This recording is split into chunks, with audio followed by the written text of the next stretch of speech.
I sure hope we're filming. Hi, I'm Micah, and this is Nathan, and we're the Cubic Subers.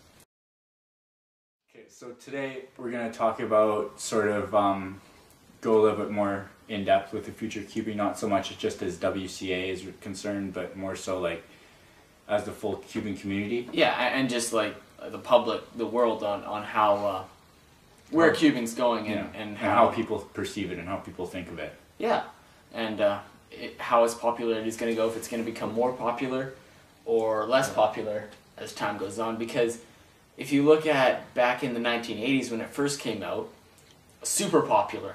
Of course, like it's this brand new toy of the year. Yeah, it was toy of the year 1980 something, I don't know. 2 or 4 or something. Yeah, and just it made a ton of money. Sold there's like 3.5 billion or million. Million probably. Billion. But no. But yeah, so many Rubik's Cubes have been sold, and most of those are just probably sitting around unsolved somewhere at people's houses. But back then it was like, if you had a Rubik's Cube, you're cool. Yeah, because it's like this new toy, and everyone like wanted iPod one. Or yeah, iPhone of today. But people didn't know how to solve it as much. Nowadays, it seems like the only people who know how to solve it are really into it. Yeah, and the only people who own Rubik's Cubes are not really the only people who own Rubik's Cubes who know how to solve it. But if you own more than one Rubik's Cube, then you know how to solve it. Yeah. So it just seems like back then it was more popular than it is now, but nowadays, of course, more people. Well, now it's more about like speed and like the world records are just insane. Yeah. No. Yeah. But yeah, I guess we can say recently, or a couple of weeks ago actually, Kevin Hayes got on the front page of Yahoo. Well, not really the front page, it's a website. Well, it was right at the very, like, on the top. Well, because, you go to Yahoo and there's like the main stories. Yeah. So he was one of the main stories. He was one of the main stories on Yahoo. His 2x2 through 7x7 relay. Yeah, relay. Like, and it got 6 minutes 23 seconds. Yeah, 6 minutes 24 something. And then a few days later, Felix uploaded a video of him doing a 2x2 through 4x4. 2x2 through 7x7. 7x7 relay at like 6:18 or something. Yeah, so he beat him because it was this big thing. Oh, this local kid from Washington can solve this many cubes in this time, and at that point it was the world record. And then a couple days later, Felix did it. Like, oh, I'm gonna beat him. So he got the world record for that, and unofficial. Oh yeah, we just sort of.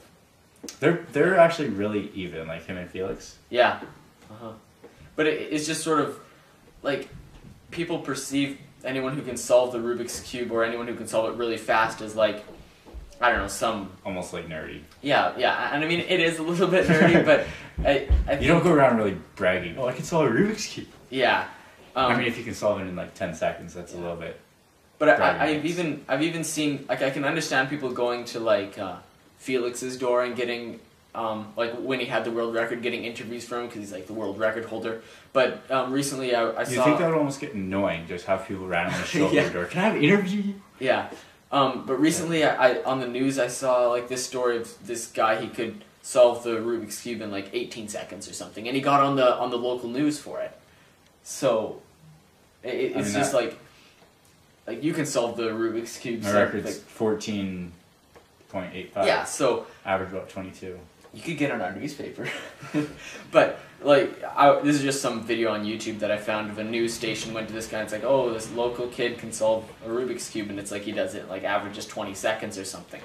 So it's like, I think most of the general public doesn't know. Of course, it's a very small community. Like, so you go up to people and say, if they don't know how to solve a cube, you go up to them and say, oh, I can solve a Rubik's Cube, and they're like, oh, it probably takes like 2 minutes to do it. It takes me about 20 seconds. Yeah, like, what? So they're amazed. They're like even amazed if you. And then you tell them that the world record's 5 seconds. They're like, no way. Yeah, no one believes you when you say that.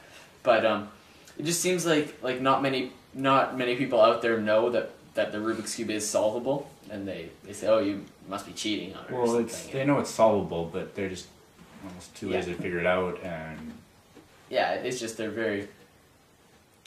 Yeah. I don't know what the word is. I can't remember. You can't remember what the word is. No, apprehensive. Yeah, apprehensive. Yeah. Yeah, so it's just like they don't.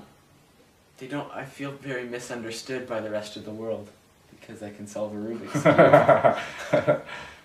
But yeah, about the like, I don't know. I want to say like, what? There's 7 point something billion people in the world. yeah, 7 point. So there's probably about 4 billion or 3 billion that can solve a Rubik's cube. I don't decently know. fast. I'd say that's half the people in the world. So I don't think so. I think it's probably less than that because Yeah. I don't know. Probably only like Yeah. I mean, in the where millions. we live, there's only like probably 10 people, if that can solve a Rubik's cube. Yeah, that we know of anyway. Yeah. In our high school. In our town. Well, there might be. Okay, yeah. maybe other adults know how to solve it. That doesn't go to our high school, but I don't know of many. So No. yeah, I mean, not Like a I'll huge walk around. percentage. I'll walk around with my World Championships Rubik's cube shirt on, solving Yeah. a cube, and people will stop in their car and watch me. Yeah, that happened to you. Yeah, and another thing that's kind of fun to do is if you're sitting there, like let's say you're on the bus or whatever, and you're solving like 7 by 7. It's like people would like. People are just amazed. They think it's so much harder at the higher levels you go up, like Yeah. the higher layers Where you go up. It's not. It It's just not takes harder. a lot more It just time. takes longer because there's more so much pieces. more but- pieces to insert and. But yeah, because I remember I was on the bus once, and I was not on the school bus, but on the like the city bus, and I was solving a 5 by 5, and people like they're like looking at you. It's like, what? Yeah. How can you? Or Like, or you'll it's bring a great. 2x2 and they'll be like, oh, it's so. Let me do this. It's Yeah. so easy. Yeah, because they see the 2 by 2 and they think it's so easy, and No. but they still can't solve it. I don't know how. There's like still 4 or more million Well, combinations. there's probably of 2 by 2. 5. There's 5 algorithms that you need to know, and you have to Yeah. have basic understanding. Yeah, so it's still another interesting story. I was, if you remember episode 8, I think it was you edited because I was gone hunting.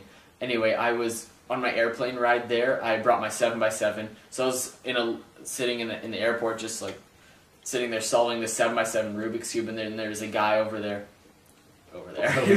He's over there. No, he was sitting like across from me a couple of seats, and he was sort of watching me. And then he's like, "I'll give you $200 if you can solve that." And I was like, "No, I don't want your money." And then he's like, "No, you're not going to be able to solve it." It's like, "Just like sit here for 3 more minutes, it'll be done." So of course I solved it, and I was like, "I'm glad you didn't take the bet because then I'd be out $200." But Anyway, you guys know what time it is. almost fell over there. That would have been a bit funny. Funnier than probably how the ending's gonna be, but hopefully it's good. I know. Can I roll it now? No, Why? said so. Okay, you can roll it. You can roll it. I rolled Actually, last time. why do we do it? Why do we always do it like this? Rows of 3. Let's do it like rows of 3 this way. Okay, ready? No, I want to. Oh, okay. I want to. Too late. Blue. You haven't got blue yet. Yes. Nathan introduces and describes the 3 by 3 like Oscar Van Deventer. You can grab anyone you want. So this here is a 3x3. It's called the 3x3 because it's got 3 cubies by 3 cubies by 3 cubies. You didn't start it right. You gotta be like, "Hi, I'm Oscar Van Deventer, and this is the 3 by 3 cube." You know what? You go ahead.